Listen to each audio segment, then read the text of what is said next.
What's up, fellow Sambarians? I'm here today with my 92 Sambar KS4, and I wanted to replace the carburetor solenoid. So some signs that your solenoid might be going out, so it can affect how the truck runs. Essentially, it's a solenoid, so they go bad over time, and I see a lot of guys just replacing them because they are, close to 30 years old. So it's better to change it before it goes out, because you're gonna have to most likely replace it at some point anyways. So might as well do it while it's working so you don't get stranded somewhere. So this thing's been kind of acting a little strange. Not so much, I shouldn't say not so much strange. Once this thing's warmed up, it's solid, but it does take a while to start up.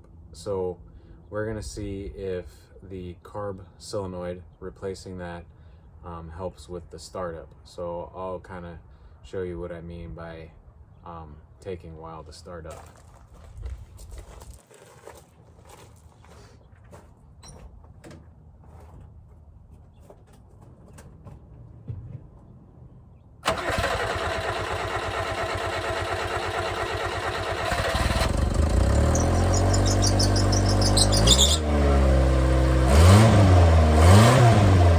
So you saw that it takes a little bit of time to crank and get her going.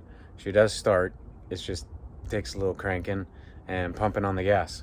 So, and if I wanted to compare it to something, comparing it to my my other 95 KS4, it has way less kilometers on it, but that thing usually fires right up on, the first crank. Like, it just turns over and it starts up. So it's pretty solid. This one, older, way more kilometers. So we're gonna see if changing that carb solenoid fixes that problem. I've been getting a lot of requests to see the ducts too, so let's go take a look at the ducts.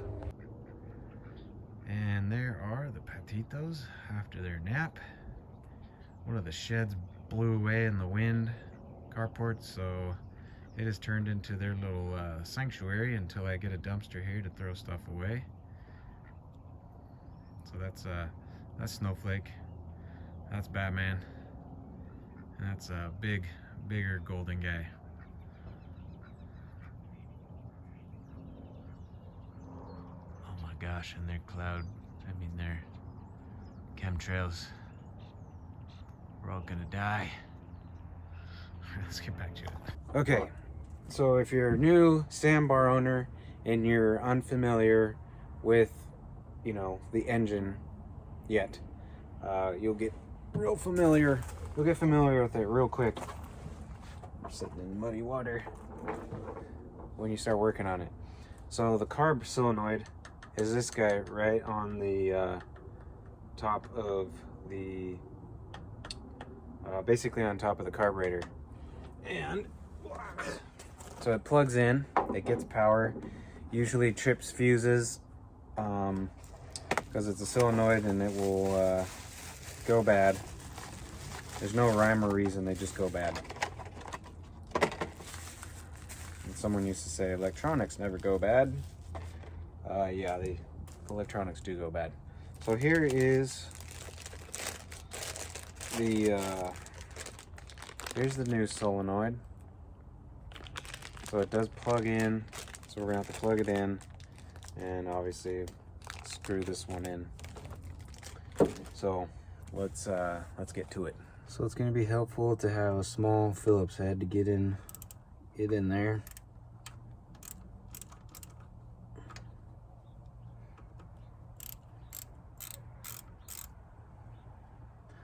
Nothing more depressing than an engine sitting out here and getting little white specks of corrosion. Let's see here. There we go. Take that little screw out. There we go.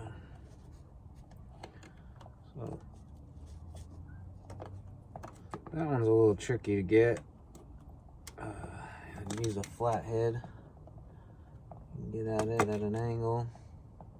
And I think that's what the solenoid grounds to as well. Pull that guy out.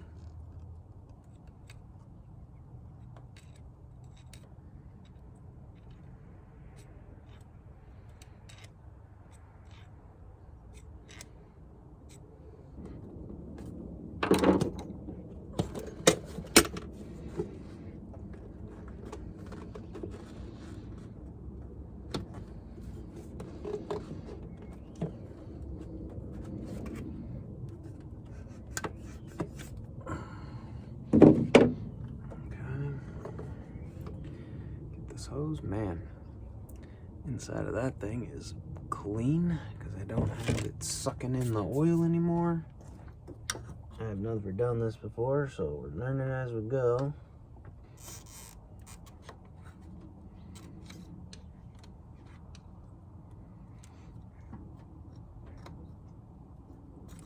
Okay, there's the old solenoid. Looking pretty ratty. Let's see if we can't get it out. So we gotta take that vacuum line off of that. I can't remember, accelerator pump. We can get it down. Oh, that fell out of the solenoid. So this may have been an issue with this solenoid. This wire just kind of slipped out of there pretty easily. I'm gonna say that probably wasn't good. So I think it was probably time to be replaced. So now, what I did, so undo the vacuum line off your accelerator pump. There it is, man, it's really hard. Let's see, that guy right there in the center, there's like a little wire loom clip thing the wire slips into. That's a dirty carb. That could also be an issue. Then it runs over here, and now that I think about it, there is a wire harness down here. So there was a electrical wire that was not plugged into that thing, and probably a few weeks ago I saw that it was kind of sitting close to that, and I was like, oh, maybe it's supposed to be plugged into that. So I plugged it into that. So I kind of feel like that was also an issue. That solenoid had come unplugged from this thing. Whatever, that thing's obviously controlling the power in it, and it came unplugged. So that also could have been a culprit. So that's what I did. You just it slips into that that connection there. So there you go. I just pulled it out, and that's exactly how the new one is. I haven't gotten it out of the bag because I don't want to get it dirty. But see, there's the connection right there. It slips back into that wire harness.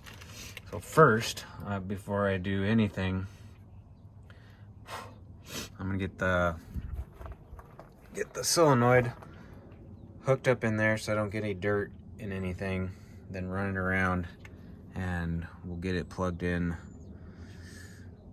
We'll get it plugged into that harness down there. Getting it all screwed back in.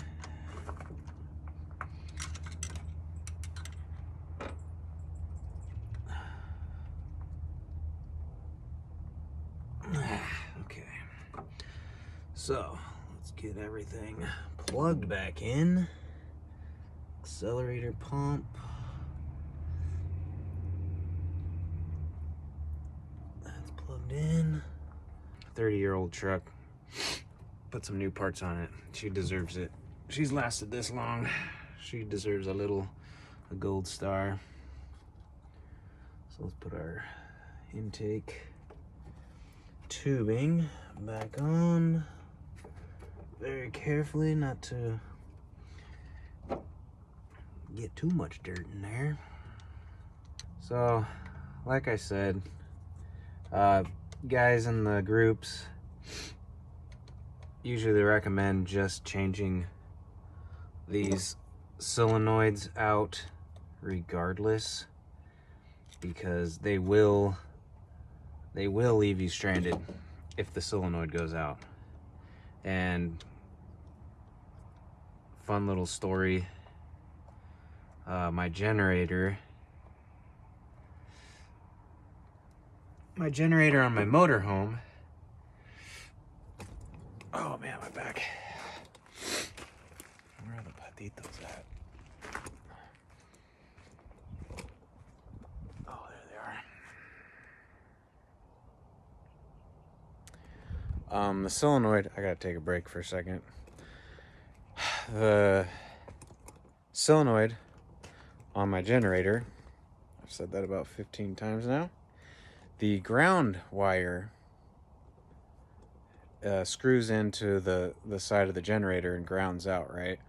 Well, my generator would run and then it would shut off, and I was like, oh man, it sounds like it's running out of fuel. It's acting like it's running out of fuel, and you know, something's not right. What the heck's going on? So I replaced fuel filter, I replaced air filter, you know, messing with all this stuff.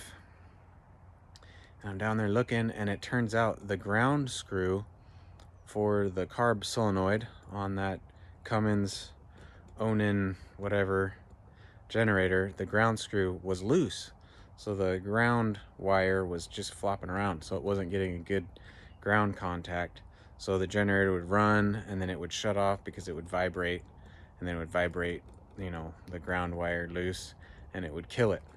So maybe you got a generator, if it's got a carb solenoid like that one does and it's dying, check to make sure that that ground screw on the carb solenoid is grounded, because that'll do it and cause a lot of stress and headache trying to figure it out. So there's our brand new solenoid, very bright and shiny. Let's see if I can, that is where I have it grounded right there. Put the ground wire back to it, ran it underneath here, hopefully you can see, I don't know what I'm looking at, I have the phone upside down, and then plugged in correctly to that wiring harness down there. And I made sure this time that it clicked in there. Like I said, I saw it loose the other day when I was trying to figure out why this thing wasn't running right, and maybe that was the same. Be really funny if that's the same issue. It was a matter of the solenoid not plugged in correctly, like the motorhome wasn't plugged in correctly and it was causing it to run crummy.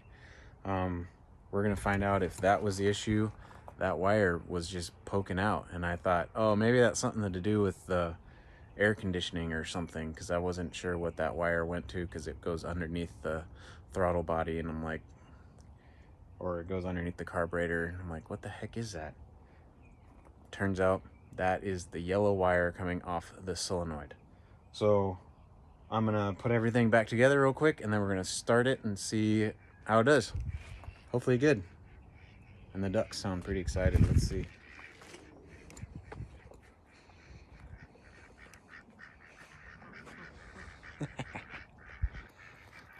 Let's go say hi to the ducks now that they're awake, done taking naps. So there's Sunshine.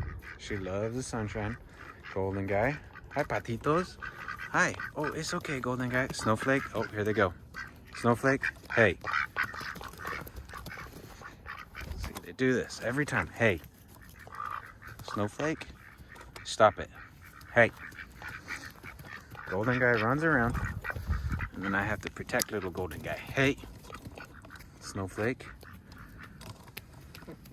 This is probably gonna be the highlight of the video right here. Me defending Golden Guy. Hey, Snowflake, stop it. And no, I don't ever hit my birds or anything. I just hold Snowflake back so she, look at him. Hey, right there. Stop, Golden Guy. I mean Snowflake. Hey.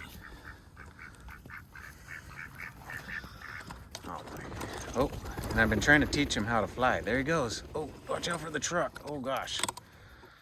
I'll pick him up and throw him so he can fly, hoping that he learns how to fly so he can fly away from Snowflake.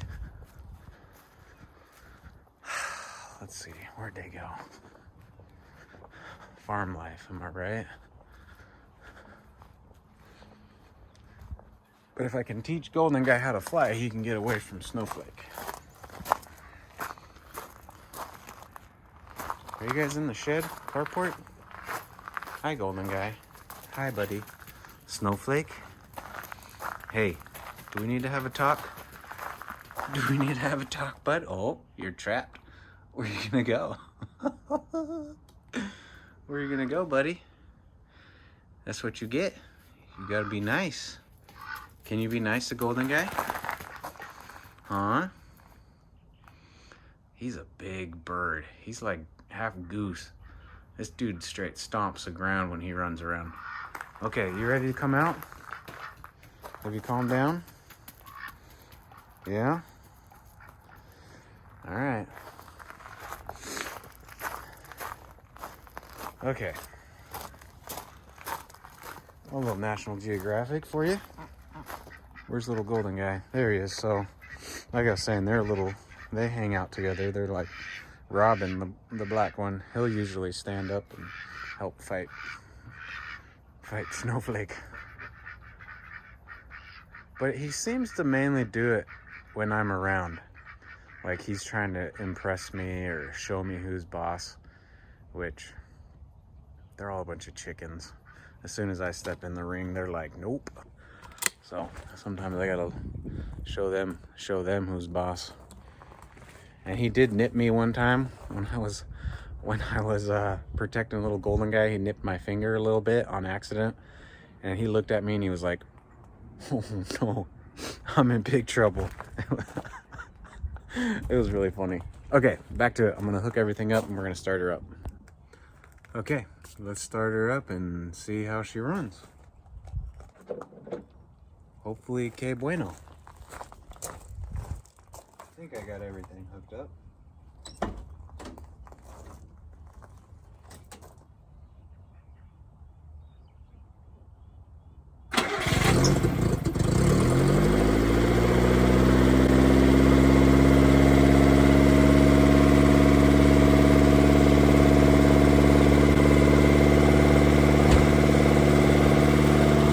Okay, that fired right up, and usually, yes, it will fire right up when it's warm, but it's been sitting for a while, so it's cold, and it fired right up. So I think tomorrow I'm gonna, or maybe just later today, I'm gonna try firing it up again when it's been sitting for a while and been really cold. But I'm gonna say I think the connection was crappy. Where I plugged that little wire in, I didn't really push it in that hard in the harness because I wasn't sure what the heck the wire was. I thought maybe it was unplugged because it was shorting. You know, like I said, I bought this from somebody and, you know, I didn't know what was going on. This was my first Sambar, so I'm learning on this guy for the most part. But I'm going to say I think it was the connection was crappy. Same issue I had on my generator. Bad ground, bad power, and 2, the solenoid was old. That wire did just kind of pop out of the solenoid, so you know it probably didn't have a good connection anymore. So yeah, if your Sambar's running crummy, taking a while to start, feels like it's kind of lacking on power, I'm gonna say that's probably gonna fix my issue when I was accelerating and it would not accelerate anymore. Essentially it would just die because it wasn't getting any fuel or air. I'm gonna say maybe that probably fixed that issue as well. So highly recommend changing your solenoid. Here's the part number. I can get these from Japan, so if you need one you can shoot me an email. Just contact me through my website. I'll have links below and all that stuff. I may buy a couple more of these just for me and then have some to sell, just so they're ready to go, because these things, this solenoid literally took me 2 months to get. It took a while, so you can get lucky and maybe they have them in stock, but they took a really long time to get from Subaru to Japan than to me. A really long time. This thing, if it was busted, it would have been sitting for a couple months, which would have sucked. So anyways, I'm stoked. She sounds like she's running pretty solid. Another thing I'll point out real quick. If you didn't see my other video, there's a heating chamber on top of your muffler. You can see that those hoses are, gosh, I can't even point. Those hoses are gone. They're usually those pink, orange hoses. I disconnected those because I had a leak in the muffler, I'm pretty sure, and it was sucking in exhaust fumes, which was also killing power. So if your sandbar is running crappy and you notice a lot of black soot on your air filter, it's because it's getting exhaust going back into the air box, because these have a thermostatic valve on it, and you know, when it's warming up, you're getting a lot of fumes in there. So that could be another issue, along with a bad carb solenoid. Also, clean the carburetor, throw some seafoam, mystery oil, Lucas oil, everything in that gas tank, and fuel filter obviously, and just make sure that you're getting good fuel flow, and change that air filter. I sell air filters for really cheap, 20 bucks. Change the air filter, make sure everything's got a good flow. But yeah, cool. I'm stoked. We're good to go. Thanks for watching, guys. See you on the next one.